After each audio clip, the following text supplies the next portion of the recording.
Dalawang buhay, dalawang pangarap, dalawang pamilyang naiwan sa katahimikan. Hanggang ngayon, may mga tanong na wala pang sagot. May mga pusong naghihintay. May mga luha na hindi pa natutuyo. At sa gitna ng lahat ng ito,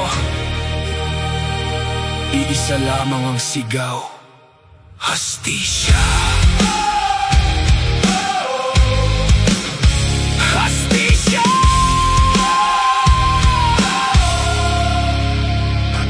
May dalawang ilaw na biglang nawala, dalawang pangarap na di na natuloy pa. Mga pangakong iniwan sa hangin, mga bukas na hindi na darating. May mga magulang na di makatulog, hinahanap ang tinig na di na maririnig. Bawat gabi ay may luhang bumabagsak, habang ang mga tanong ay nakabitin. At hanggang ngayon, patuloy kaming naghihintay. Sa katahimikan ng gabi, may isang sigaw na di namamatay. Hustisya! Para sa mga pangarap na naputol. Hustisya! Para sa mga pusong nasugatan. Hindi kami humihingi ng galit, hindi kami humihingi ng paghihiganti. Katotohanan lamang ang aming sigaw, at hustisya para sa mga naiwan.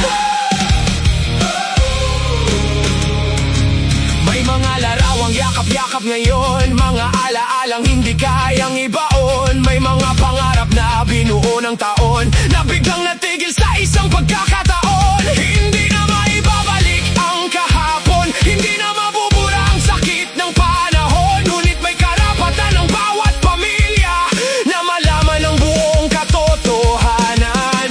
At hanggang ngayon, patuloy kaming naghihintay, habang ang katahimikan lalong nagpapabigat sa damdamin. Hustisya! Para sa mga tinig na hindi na makapagsalita. Hustisya! Para sa mga magulang na naghihintay. Hindi kami humihingi ng galit, hindi kami humihingi ng paghihiganti. Katotohanan lamang ang aming sigaw, at hustisya para sa mga naiwan. May mga matang nakakakita, may mga pusong nakakaalam. Huwag hayaang mabaon sa katahimikan ang katotohanang dapat malaman. Dahil ang katahimikan minsan mas mabigat pa sa mundong pinapasan. Hustisya! Hanggang kailan kami maghihintay? Hustisya!